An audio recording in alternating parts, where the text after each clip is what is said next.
it's also an economic engine. I want people to think that it's an economic engine, right? Thousands of jobs across airlines, retail, hospitality, logistics, government really depend on the airport's success. And every flight that lands really supports someone's livelihood. And so when you think about investing in the airport, you're really investing not just in like the people here, you're really investing kind of in Guam's future, job resiliency, our ability to stay connected to the world. Those are really important things I think people should think about when they think about the airport, not just a facility, but all of these other things. Up for day, it's your innovation coach, Rob Jackson, and welcome to another edition of the Innovate Guam podcast where we explore all things innovation, technology, and improvement related to the island of Guam. Don't forget to like, subscribe, and follow me on YouTube, Facebook, LinkedIn, Instagram, and Substack. My podcasts drop the beginning of each week. Also, be sure to follow me on my Innovate column in the Pacific Daily News every first and third Friday of each month. Well, we are lucky today, ladies and gentlemen. We have an outstanding young up-and-comer with us today.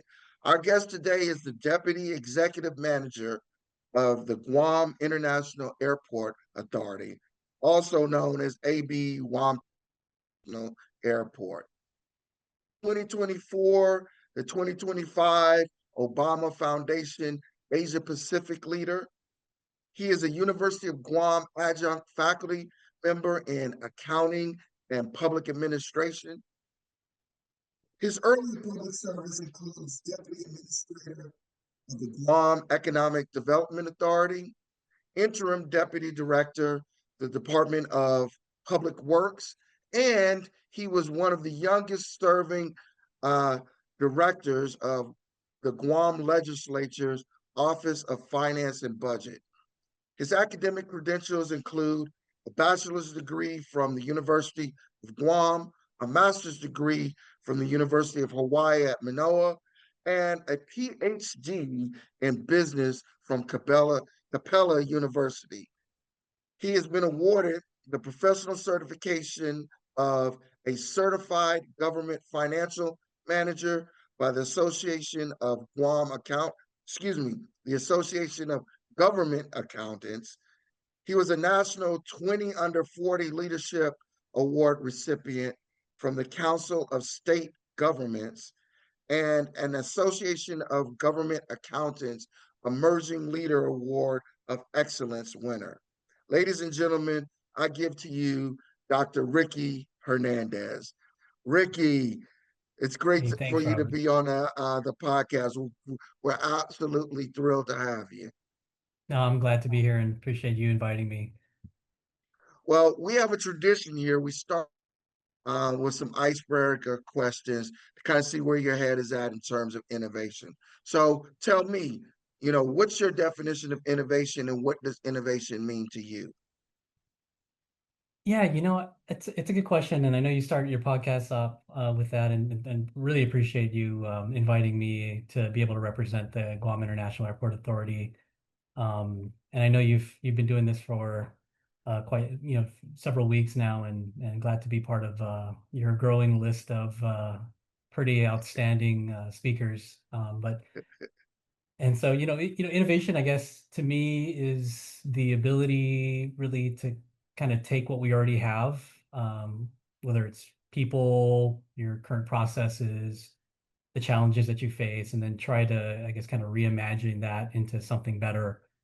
Mm, And I think like when you're in a place like Guam or even at the airport, because we are fiscally challenged at the moment, and resources might be limited, logistics remain complex.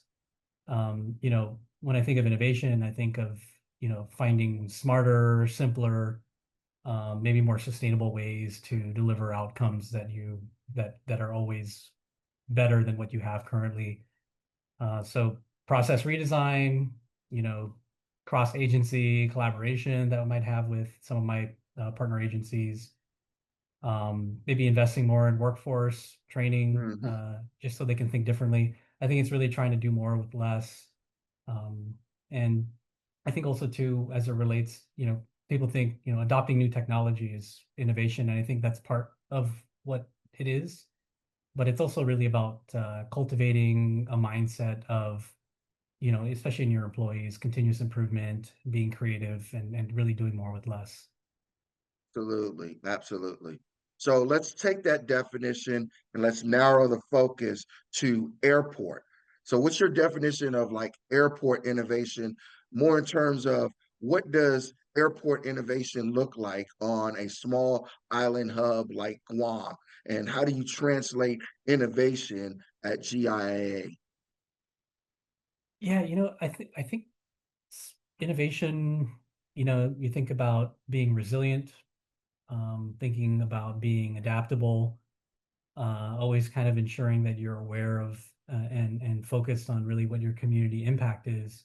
Those are for kind of a small island airport hub like Guam. Resilience, adaptability, awareness of community impact is really important. There's this one quote I was thinking about. Is kind of in the context of me starting here at the airport and kind of learning a lot about what are the current processes, because when I come into some place I want to know why you're doing things. And this quote kind of always stands out to me: you can't allow tradition to get in the way of innovation. There's Yes. a need to respect the past, but it's a mistake to revere your past. It's a Bob Iger quote Yep. from Disney. But in that context, I really think when I think about that quote really the context of it, and the way I think about it is really that when I approach problems, maybe I ask my employees, like, why do we do something the way we do it currently? And I remember coming in, especially even up to today, I mean, oftentimes they'll say that it's really the way we've always done it. And so I take that kind of message and I want to kind of challenge the status quo, see how we can do things a little bit differently, or maybe, the way things were done in the past, maybe circumstances or times have changed. And so maybe we need to look at that process a little bit differently so that we could maybe expand the outcome. Yeah. So there was two things that I found interesting in your answer. The first one that I found interesting was that you really started from the focus of the impact to the community, right? It Mhm. wasn't just the operations inside the gate and on the airfield and or in the terminal. It really was the larger community and making sure that there wasn't negative impact on the community. So that was really interesting that you took that path. The second one was I very much relate to what you talk about Mhm. the leadership style of going around and um, going to where your employees are actually doing the work and asking questions, asking them Mhm. why they do what they're doing. I just finished writing some content on that very thing, that very Mhm. style of leadership of going around, respecting employees, asking questions, coming with a humble spirit. But the questions are more important than really the solutions. Again, that leads Yeah, you I think to the innovation.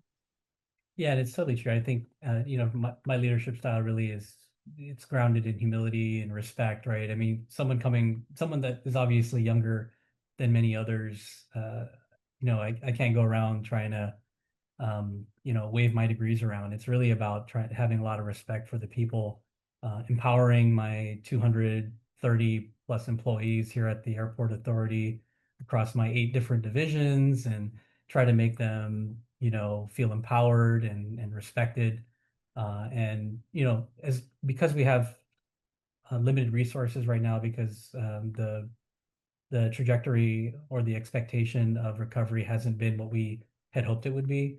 Right. Um, you know, Problem solving is really important, and a lot of the employees that we have here are problem solvers, and they try their best to do with what they have. And so, I mean, I think that theme is really important, and it's great. I mean, it's an innovation podcast, right? So, I mean, that's kind of why I wanted to probably go down that route, because doing more with less is really important. Innovation leaders, it's your innovation coach, Rob Jackson here. Are you ready to elevate your vehicle fleet operations? Fleet Solutions is an AI-enabled fleet management system. Fleet Solutions provides real-time video, smart analytics, and total efficiency. Keep your people safe and keep your business moving forward faster than ever before. Fleet Solutions, arriving tomorrow, today. Visit thefleetsolutions.net or call 671 988 9748 to schedule your personalized demo and revolutionize your fleet operations today. So I know you're biased. You have a love for Yeah. AB Wampat and your airport here in Guam. But tell me about a favorite airport other than uh, AB Wampat here at Guam that you've flown through that you really appreciated, and one piece of technology that you saw from maybe another airport that you would Mhm. love to take from there and implement here in Guam. Yeah, I mean, if you ask me, like, without the caveat of not having, I mean, Guam will always be my favorite airport. Not really because I work here, but it's, I guess maybe because of what it represents. I mean, literally built by people of Guam for the people of Guam.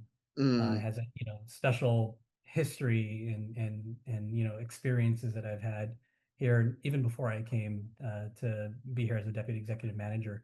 Because every time I walk through the terminal, the infrastructure is it's really more than infrastructure. It's really, thinking about the generations of the effort put into this place, because the history of the airport is it so important to understand so they can get appreciation for the work that the people do here, and probably go through some history maybe later on. But I think I would give you that answer. But just to indulge your request to be outside of the airport, um, I couldn't think of one that gave me those kind of feelings that I do when I come every time I come back to Guam through the airport. But I think a lot of the Asian airports are something to aspire to. I know that the way that those are managed and the funding sources, them being kind of privately owned, many of them give a different efficiency to the way they manage and are able to manage airports. But of course, the ability for the improvement of passenger experience in many airports, like in Tokyo or even in Korea, that I've been to, are ones that are are things that we can take from and improve on. You asked about but some technology. Yeah, go no ahead. specific piece of technology that you saw there in the Asian airports that you would like to bring and implement here in Guam. Yeah, technology, when I think of technology improvements, it's always, because we do a lot of stuff behind the scenes, safety, security related things that passengers may never really see, right? They'll feel it because they were able to get from the curbside to the cabin and the cabin back to the curbside, and when they come back safely, right? And so a lot of things behind the scenes, but I really like thinking about, especially when we start getting recovery back to where we want it to be, passenger experience improvements, right? And so you may have seen some announcements from our hometown carrier, United Airlines, having improved their portion of the ticket counters to improve the passenger experience from the perspective of self check-in kiosks and so forth. And so, those types of passenger experience movements, I think, are key. But everything related to passenger experience from the departure to the arrivals, trying to improve touchless capabilities or biometrics. I think those are some interesting things that we could take on as we continue to improve financially. Yes, yes. All right. So why don't we start level set the audience with what you were talking about. Let's start talking about that history because I could tell that that meant a lot to you and it's a very unique history. So let's talk about the history of Guam's airport. Yeah, I'm glad I have a chance to just talk about it. I mean, the history was started before I was even born, obviously. So a lot of what I'll probably talk about is just really to give a sense of how the airport has grown. Because every time I speak publicly about the airport, I always say that, the history of the airport is really one of capital improvement. And that's what we continue to do today. We have so much capital improvement projects that are upcoming that are, of course, not funded, um, mostly funded by the federal government, because that's all we can do right now. But really, the history of the airport, and I won't start all the way back, but I mean, as a naval air station, after, uh, the island was liberated from the Japanese, Naval Air Station Agana was established. That was back like in 1945. It was a military airfield. Travelers would have to petition the commander of Naval Station Guam to be allowed to depart or arrive on the island. And the terminal was just kind of a small Quonset hut that was located inside this area. But fast forward to 1967, we had an 8,000 square foot. If you've seen it, they're the mushroom pods. It's kind of where United City Ticket Office is now. That was where the first kind of civilian airport operated, where we had tourists come through. And of course, we quickly outgrew that. And so in 1982, we constructed a larger facility, about 220,000 square feet. We had 10 parking positions for aircraft, and we had jetways that connected to the terminal, which, is a kind of nice indication that you are, as an airport, improving that customer experience. And people tell me, because 1982 was before I was born too, but they say that building itself, which is kind of the building where I'm actually sitting in right now, the portion, the 220,000 square feet, they dubbed it the White Elephant because many island leaders at the time thought it would never reach capacity, and so, but a few short years, yeah, I mean, the terminal was overcrowded Yes. because of the increase in Japanese tourism, especially. But what you see now in the terminal, main part of it was built in 1998. That was about 760,000 or so square feet. And we could handle, of course, international passengers. This was kind of built before 9/11. And so, in addition to that, just recently, over the last 5 years, we included an international arrivals corridor, added about another 200,000 or so square feet, to be able to handle international passengers a lot more efficiently than we were before. And so, the current footprint of this airport really is about a little less than 1 million square feet in the main terminal building. And so, that history of construction and capital improvement continues today. And I know we'll talk a little bit later about what are some of those capital projects. Yeah, so that's really interesting to kind of frame it as a constant construction, constant capital improvement to keep up with growth, and Mhm. an appreciation for how young that airport is.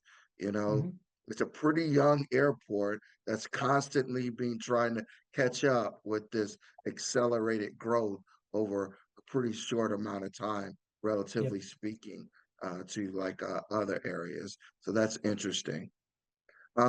Let's talk about another topic for level set. You Sure. talked about um, government owned versus or government owned and operated versus private. Let's talk about the differences about that. And, obviously, the government oversees and manages the airport here.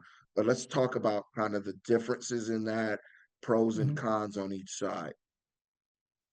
Yeah, I mean, I think when you're looking at an airport that's government run, and I know that, for the airport here on Guam, we are uh, uh, Part 139 certificated airport, and so we are able to take in, based on FAA regulations, commercial traffic. And so, most or all, commercial airports in the US, of course, are at least partially government owned or mostly government owned. And then, of course, they may have some operators that are, private sector operators.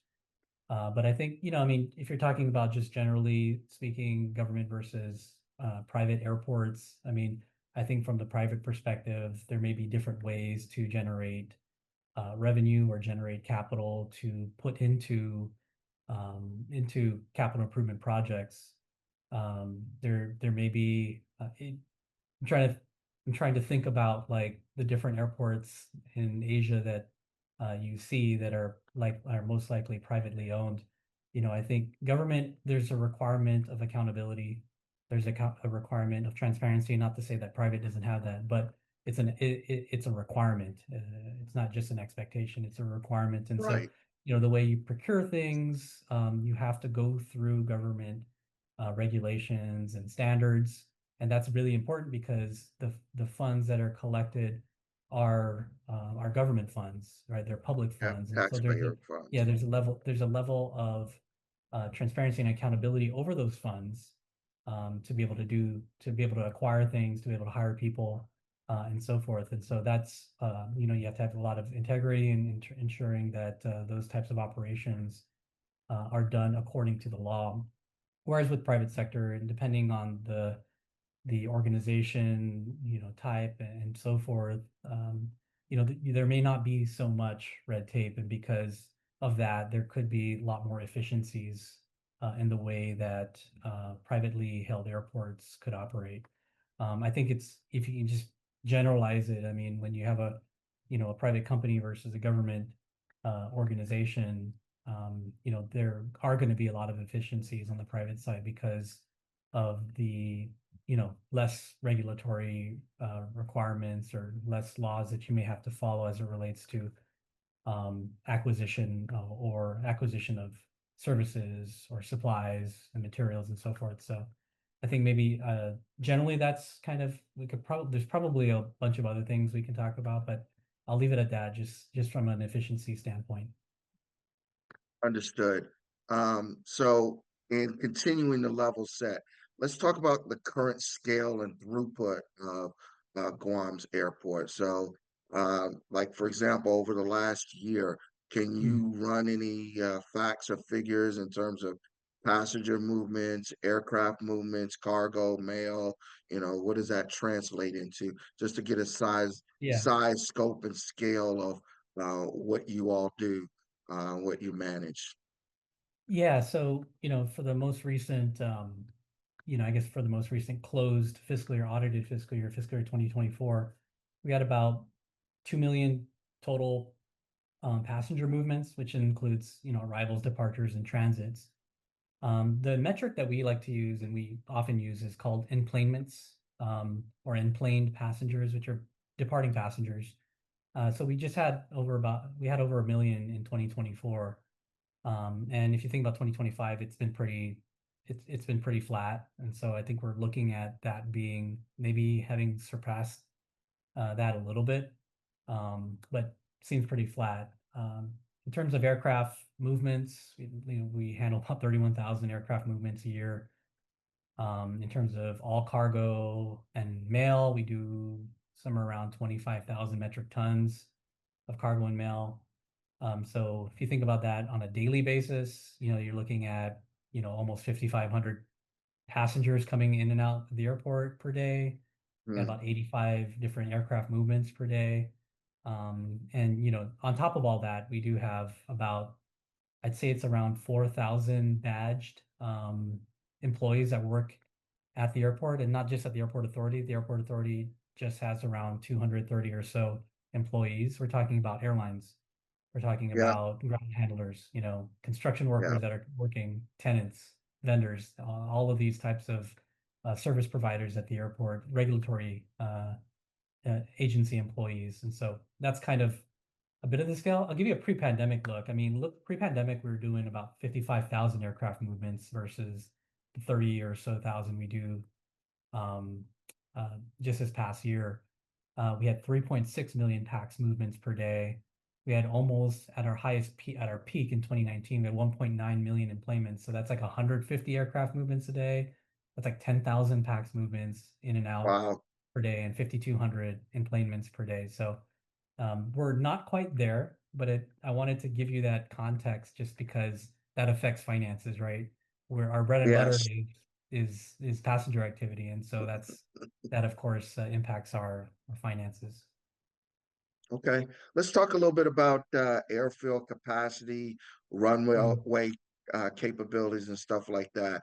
About how many aircraft can you handle at one time on the ground and stuff? And, what's kind of the length and capabilities of the runway?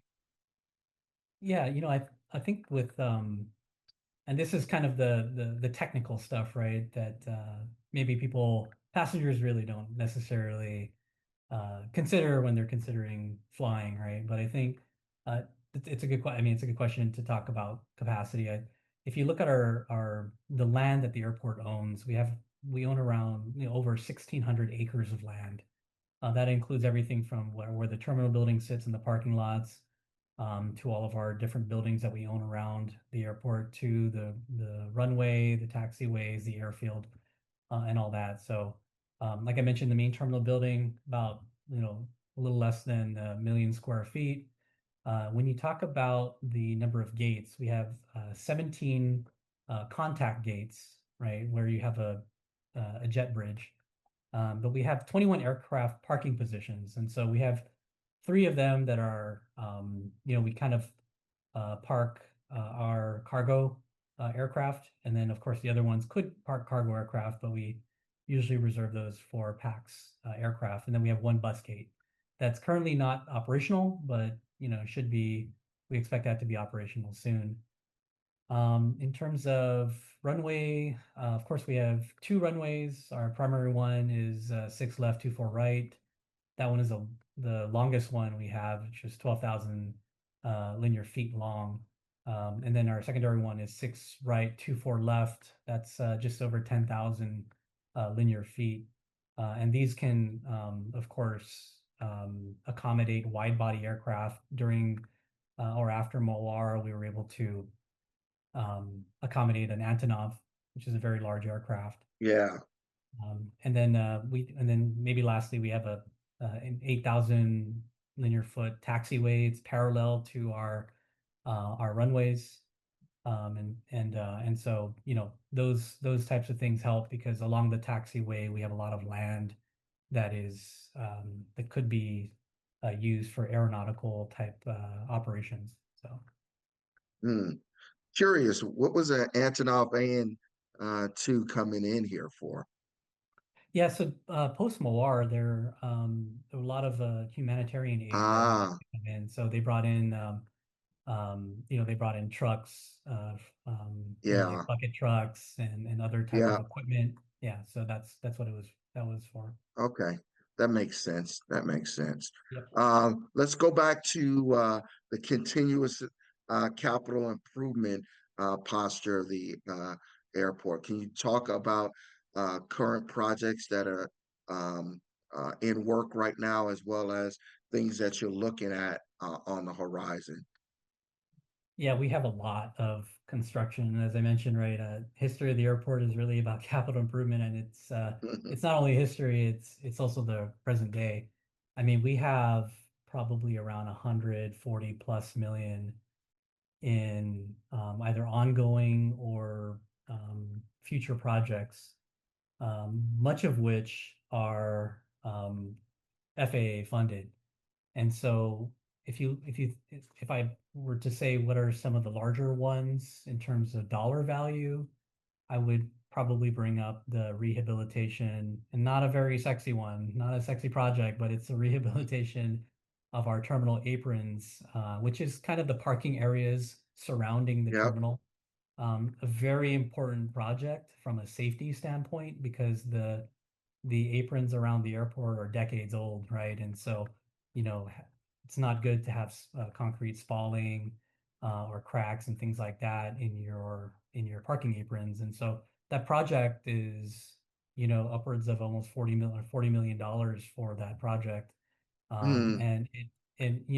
I have to give kudos to my engineering team, my operations team, my property management team, my administrative team, because the impact to operations, of course, had to be carefully aligned with ensuring that the construction was, able to continue and progress. And so, balancing that, there's a lot of communication internally, not only with internal, with airport divisions, but also with the airlines.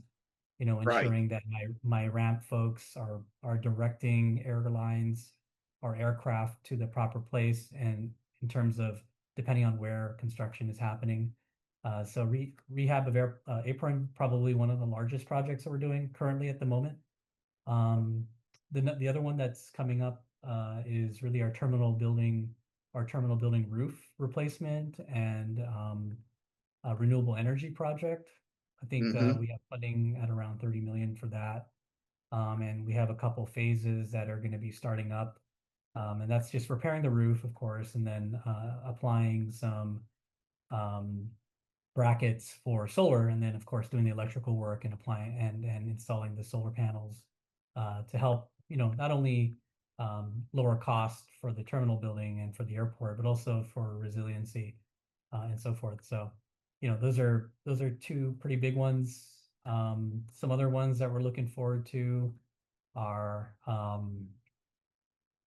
we have some loading bridges that are down because of Typhoon Mawar. So, getting those up and running, we have about 7 million for that for about 5 loading bridges. And then Does that mainly support the cargo unloading? no, so the loading bridges or the jet bridges, the jetways pretty Oh, jet much. bridges, jetways. Yeah, the jet Okay. bridges are Okay. yeah, it's just for passengers. So we've had some that are quite old as well, and so replacing those will help with kind of increasing capacity for any type of aircraft that we might have. There's a bunch of other things, electrification of certain equipment that we have at the apron level. We've gotten some funding from the FAA to replace and with electric equipment or yeah, running on electric to include like preconditioned air for the jet bridges. So these are things that will help improve jet bridge functionality. And then we also have been doing what we call a Part 150 noise study, which will help with determining what impacts of airport or aircraft noise due to airport operations, and which areas around the airport are eligible for potential sound insulation. And so Uh, that's kind of a more of a community benefit that is study funded by the FAA, but then also we're looking at the sound insulation or the residential soundproofing for those impacted to be funded through the FAA. So those are some. There's a bunch. I mean, we're talking about 140 plus million in projects. And so, those are kind of some of the larger, really large ones. okay. Let's talk a little bit now about financing and funding. Yeah. Revenues, expenses, bond activity, and you already alluded to it already. You're really counting on and somewhat dependent on a lot of funding from the federal government. So how Right. does that work? What federal government agencies are you, getting that money from, and kind of talk through how the finances work. Yeah, sure.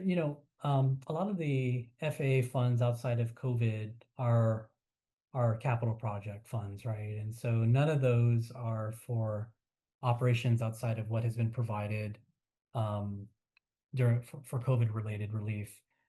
Um, but I think maybe if we're talking generally about finances, and then I can get into kind of the federal government, what federal agencies really, of course, the FAA is the major funder, but there's multiple projects, programs, funding programs that are under the FAA. But I think I like to say this, like one thing that I think many people forget is that the airport generates, they may forget is that we generate our revenue from our operations, which is heavily reliant, like I mentioned earlier, on passenger traffic.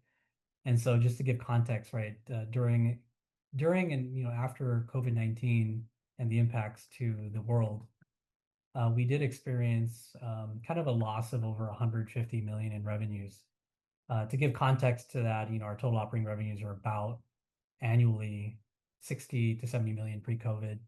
And so that was quite an impact to us. And I came into the airport in 2020 in the heart of the pandemic. And so we had to think about how strategically, because we have to be open 24/7, but Right. we're not able to operate. So I like to mention this because our people here and the airlines and the stakeholders here really worked together to get through COVID because we still had to operate. They all still had to, all our service providers had to operate. But what we did to be able to overcome this 150 million in revenue loss during and after COVID was we're really threefold, right? We rolled up our sleeves, we looked at our spending, right, and we reduced our spending, especially in fiscal year 2021, which was the largest single year impact because that was due to COVID. Because partial of 2022 was reopened, partial of 2020 we still had some pretty good passenger traffic, but fiscal year 2021 was really a difficult year. So we reduced our spending to the lowest levels since 2011 in that fiscal year alone. We only had 135,000 packs or enplanements, compared to the 1.9 million just 2 years before. And so we had to reduce operating spending, and that's what we did. We worked with our service providers. We looked internally, and we were able to reduce spending pretty substantially. But what we also did was we strategically and creatively refinanced all of our long-term debt, and we did it for savings, right? And so we were able to work with the legislature, work with the governor's office to get the authority to be able to refinance and restructure debt. And so we've done that. We've done three strategic refinancing of our bond debt, which is closer to 200 million than 180 million, and we were able to refinance those creatively to achieve savings and to achieve reduction in debt service.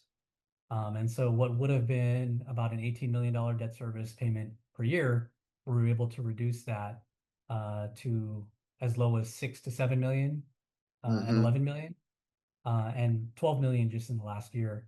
And so that really helped us a lot.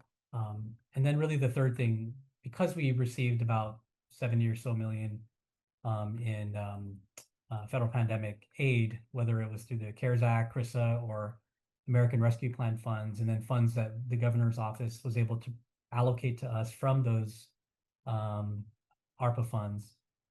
We were able to extend those out longer than we would have if we didn't do any of these preemptive things. So I wanted to kind of give context to that in terms of what the airport and what the people at this airport, including our employees and then our stakeholders, employees, were able to That's accomplish during COVID. That's a great context to show how you manage some of the financial constraints, particularly during that period. But let me go back and ask a more basic question Sure. for the audience. So, your revenue is generated right from the landing fees that are charged per ticket uh, on each traveler, correct? Yeah, so the way our airport rates and charges, well, I'll just say this generally, right? So total operating revenues includes, and maybe the technical term of how we determine rates is that it's a single till, which means that all of our revenues, including non-aeronautical revenues, so leases, concession revenues, and Yeah, so yeah, forth. that all All the of those non. go into, yeah, so those all of those contribute to what we determine a rate and charge to be for airlines. And so the higher you get non-aeronautical revenues, the less pressure that puts on the need for fees to be charged. But the way we charge for airlines is we have multiple different charges that have different units. And so if you're talking about landing fees are based off of gross takeoff weight. And when you talk about parking, it's based on gross takeoff weight. But there are other fees that are charged that are passenger based. And so we have a fee called an immigration fee, for example, that will be charged for international arrivals, right? And Right? then, of course, we have common use ticket counters. So any airline that uses the ticket counter, there's going to be a recovery charge for that as well. So all of those are not visible on a passenger's ticket. Those are paid by the airlines. And so the ones that are visible on an airline ticket is the customs charge, inspection charge, which doesn't come to the airport. Of course, that funds Customs and Quarantine Agency. And then Right. there's the passenger facility charge, which you'll see um, on a ticket, which comes to the airport. Okay. Okay. Yeah, that's a great understanding. Thank you for walking me through all of those finance elements and Yeah. what goes into your revenues And I'll add and to Rob, if I could, Airports Council International, and on average, of an airline ticket, just 5% of that is related to an airport rating charge. And so that's kind of the average internationally that is charged as a relate yeah, of airport rates and charges onto an airline ticket. We were having a conversation with one airline recently about, you know, does an airport rate and charge, yeah, how much does that go into use establishing a new route? And the airline said, well, there's a lot of other costs involved that are substantially higher than just considering the airport rate and charge. Of course, it's fuel, it's crew, yeah, ground handling, a lot of things that are outside of airport rates and charges that are probably a larger determinant of what an airline plans to do than just an airport rate and charge. So we're like typically 5% of what an airline charges for a plane ticket. good benchmark for comparison's sake. Thank you for Yep, that. All right, let's shift our focus now and talk about airlift and tourism recovery. sure. I know that you all are working a lot with the Guam Visitors Bureau and the airline carriers Mhm. and a bunch of different people to kind of work toward this recovery plan. So I kind of want Yep, to do deep dive and a bunch of questions kind of in that area. So, sure. kind of what is the strategy for restoring added lift, especially to Japan and Korea? And what are you looking at in terms of realistic or making increases or improvements over the next year time frame? Yeah, I think a good relationship with the Guam visit. We've had a very good relationship with the Guam Visitors Bureau, so that we could partner on recovery. Because of course, the airport is very much a technical aspect of kind of the tourism supply chain, to ensure that we have capacity, that we can service any type of aircraft and things like that. But I think really the first step we're looking at for recovery is really a focus on our core markets of South Korea and Japan. And so, we know that there's interest in Guam because we see passengers coming in, of course, from these markets. But it's like, how do we ensure that there's enough capacity during the peak seasons? Because there is a lot of interest when there's different holidays, or even during the winter season. And so how do we ensure that there is enough capacity to fill the demand, right? And then the second thing really is, okay, when there are those shoulder seasons, right? How do we incentivize flights and visitors to get on those flights during those kind of non-peak or those shoulder seasons? And so I think that's a lot of the discussion that is being had between us and GVB. Of course, GVB leading the way in terms of what they're able to do with their funding. But really, the things that are outside of our control, the devaluation of the yen, and the Yeah, Korean won, quite literally the number one thing that is probably hampering our recovery, things that we can't control, right? Or the number of passport holders that are in Japan has reduced right. significantly, right?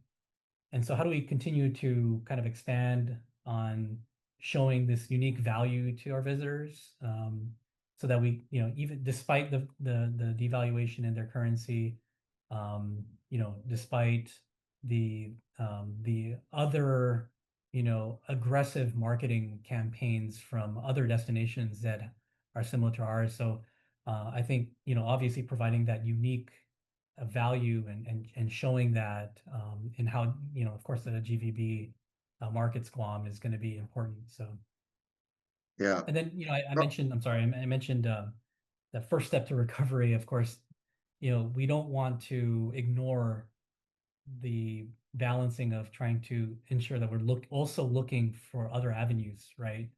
And so, the Guam CNMI visa waiver is a unique program to Guam and the CNMI. It's a tool that we've been using to entice, of course, Japan and Korea. South Korea is part of that.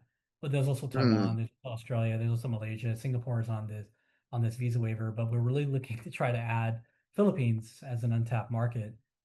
yeah, And yeah, that would so, be great. that would be a huge one too. Yeah, yeah. Can you talk to me about the Air Service Development Incentive Program? What is that? How does it work? What are you looking to try to get out of it? Yeah, so the current iteration of the air service development incentive program that we have was born out of the FAA. It was born out of the FAA adjusting their what they call air carrier incentive program that allows airports to provide discounts on airport rates and charges on a non-discriminatory basis, right? So any ASIP or air carrier incentive program has to be non-discriminatory, which means that it has to, of course, be applied according to the FAA's ASIP or air carrier incentive program. And so they made some adjustments, and so we have utilized those adjustments to apply to certain types of increases, significant increases in air travel to or airlines, significantly increasing their capacity. And so we've used it like that throughout the last year, and we've had some success in terms of getting airlines interested in it. But just so you're aware, just the background of it, because airports cannot pay airlines to come to Guam, right? That is what we consider what the federal government considers revenue diversion, and so we can't pay airlines to do those things, and incentives have to be, of course, applied on a non-discriminatory basis. Right. As it relates to how we are looking to add untapped markets, of course, when we look at new routes or new airlines, those are kind of what historically these types of incentive programs were targeted toward. And so, we would be able to reduce, airport rates and charges for new airlines and new routes, which, was successful, I'd say, back in the 2010s when we did have airlines like Cebu Pacific or even Hong Kong Express, which took advantage of some of these discounts, in addition to, of course, partnering with GVB. But GVB really has the ability to provide cash incentives on any part of the kind of tourism supply chain. And so they have a lot of, and we lean on them and add our incentive program to a package to present to an airline. And I think we've been doing that and a lot more, of course, a lot more partnership recently as we go talk to airlines, whether they're new or potential airlines to fly to Guam. Understood. Yep. Any other big initiatives you think the audience should know about in terms of,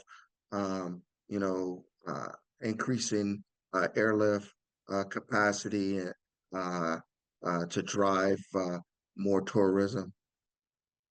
Well, I'll give maybe an example. You've all seen the Guam Cebu route, and that's something that I think both the airport and Guam Visitors Bureau was working on, and the way that whole thing came about because for Mactan Cebu Airport, this will be the first um, route into the United States for that airport. And so as we work on, with in conjunction with GVB, how that route came about, of course, was a lot of discussion up front, of course, obviously, but it was a partnership, of course, with the Cebu Mactan Airport and Guam Airport. The airline, Philippine Airlines was, I believe, was able to get some discounts on both sides, right? They utilize our air service incentive development incentive program, And then Mactan Cebu also put in some on their side as well, whether it's marketing support or discounts on airport rates and charges. And then GVB also came in and provided some consideration there on their part. And so, that was a brand new route. Um, and that's, kind of a good example of, an exciting thing to come when they start December 16th for their inaugural flight with Philippine Airlines. Yeah, I think that's going to be successful. I can't wait to see Yep. that off and running and seeing the returns from that. All Yeah, right, so definitely. let's shift from the tourism recovery piece and let's start talking about dual use and partnership with defense. So, Sure. Guam's airport obviously is a civilian hub, but it sits within a defense ecosystem. Can you talk to some of the dual use investments and initiatives that are going on Mhm. to address like surge capability, diversion, staging, Yeah. of course, from a defense standpoint? Yeah, I mean, I think first and foremost, Guam Airport serves people of Guam and commercial activity, and because that's, obviously the catalyst for economic development and growth, right? But to your question, of course, we have the infrastructure that we've built at the airport throughout the decades can support a lot of these military activities. And given the increase in such activity, our airport has served as both training and then divert or staging area for certain military operations. And because we have a lot of capacity that we've built in, these come in usually, so like the unscheduled type of things or unannounced, those kind of come in like drop-ins, similar to like how commercial operations may drop in, maybe for some refueling, maybe they had some emergency issue.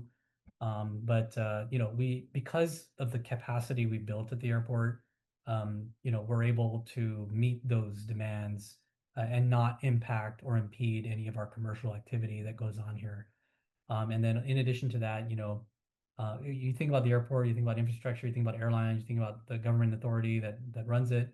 But then, a lot of the stakeholders, the ground handlers, right, the fuel operators. I mean, there are like special expertise here that can handle those types of activities. And so, of course, the military utilizes those, I guess I'd call them industries within the airport industry, and those experts to be able to handle those type of military operations. Okay, just to kind of dig a little bit deeper. Um, so are there any like predetermined agreements, playbooks, or plans Mm. that GIA has with JRM or another defense activity to address divert, staging, and contingency kinds of things? Are there already stuff on the shelf that has been pre-negotiated and maybe even practiced and exercised? Yeah, well, usually the process, so for the scheduled types of activities like trainings, right? The process for those planned exercises really entails a communication between the leadership of Guam, the governor and leadership of the military, to request use of the airport. And then from there, like we got our people that are experts in this. We work with the planners with the military side and the operations side on the airport. And they work on their, a continuity operation or a ConOps plan, right? And so, we have an expectation of what's going to happen during these exercises.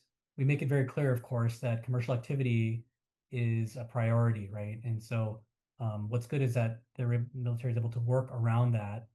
And so we've had some military exercises, including Valiant Shield, Cope North, Reef Pack, um, Mobility Guardian. These have been just kind of a few scheduled exercises.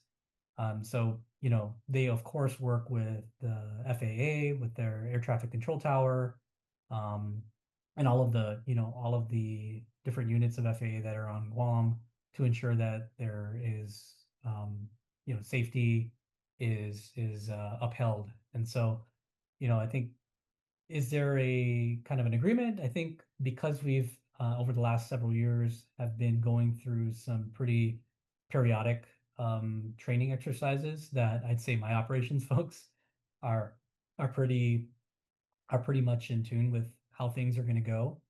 And so, the military has been helpful in terms of, where they stage their aircraft, helping to provide some maintenance services for that area, just Right. to increase safety on the south ramp.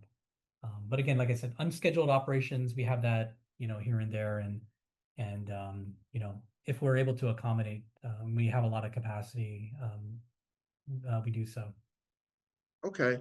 So fuel resiliency, that's a recurring theme throughout Mhm. Indo PACOM. Can you talk a little bit about efforts to um, do a DLA um, pipeline there? That was something that came up during this most recent defense Mhm. forum. The idea that the pipeline running, connecting Navy to Anderson, and there's the airport in the middle. And if we could add and improve, the pipeline connectivity and Yeah. move some more capability or create some more capability, it would be beneficial for everyone. Can you talk to that a little bit? Sure. Yeah. I mean, we started off talking about resiliency, right? And I think that's really important in terms of the context of this kind of dual use pipeline idea that we've been kind of exploring with the military. Because I know that our executive manager, John Kanata, mentioned it during the defense forum about how there is a military pipeline that does run adjacent to and in and through, in some cases, airport underneath airport property. And that's still in the works, but maybe giving you context of why that might be important is going to be helpful to your listeners. I think, the airport, people don't maybe realize that we actually own three fuel tanks, and we actually operate a fuel farm. We have three tanks, 1.2 million gallons, which is about 28,000 barrels of jet fuel um, that we that we can of capacity that we have. Um, and those are obviously for commercial operations. But if you think about like, okay, so that's 1.2 million gallons. How often do we get those refilled, right? We use about 100 to 100,000 gallons of jet fuel per day. That's kind of the utilization rate. 3 Mm, million gallons a month, right? And so, yeah, um, how do we get fuel to the airport? How do we get all of that fuel to the airport to ensure that airlines who work with their suppliers to give them to ensure that there's fuel to operate aircraft. We do 120 trucks per week, 6 days a week. So that's 20 trucks of jet fuel that we run per day to our fuel farm. And so there's a lot of activity wow, at our fuel farm. wow, Each truck carries anywhere from 8,500 to 10,000 gallons, and it varies, right? And so right, that's just the scale of our fueling kind of operations here at the airport. And of course, we work with Mobile and IP Shell. Those are the suppliers that airlines may directly work with and utilize our fuel farm, which of course have fuel, we have fuel pipelines that go to each of our different gates and our parking positions, so that we can have into plane fueling by our certified operators for that. So, I right. mean, yeah, that's the scale and the importance of it. You think about Mawar, that was quite an interesting thing because, when you think of operations, you want to think of where bottlenecks can happen, and so that's where this thought of kind of a joint venture or partnership with the military came in, especially if when there's a lot of military use of the airport already for training and other drop-ins. But that's still kind of in the works. Makes sense. Makes sense. All right, let's talk about MRO. Okay. Um, you know, Guam obviously has already line maintenance capability, basic line maintenance capability for aircraft. Has there ever been any thought into kind of building up kind of the next level of depot level or uh, major overhauls being done out of Guam? I know Guam's a small airport, small Mhm. hub in the middle of nowhere, but again, I kind of just see that whole readiness piece that if there was a capability here so that if needed, civilian or military, that there might be a footprint where that Mhm. heavy overhauls could happen there at the airport. Yeah, I mean, it would be great, right, to have an MRO facility here, or even parts of one if that's even possible. Mhm. When we think about a potential for an MRO facility, of course, you need a really good partner. There was expression of interest during COVID from an Asian carrier airline to drop quite a bit of money on airport property. Um, and that was to, of course, have kind of a US based MRO operation here. But of course, that didn't pan out. I mean, a lot of things during COVID were very kind of unusual and unique, and so that fell through, of course. But I think we're always interested in trying to bring as much aeronautical activity to the island.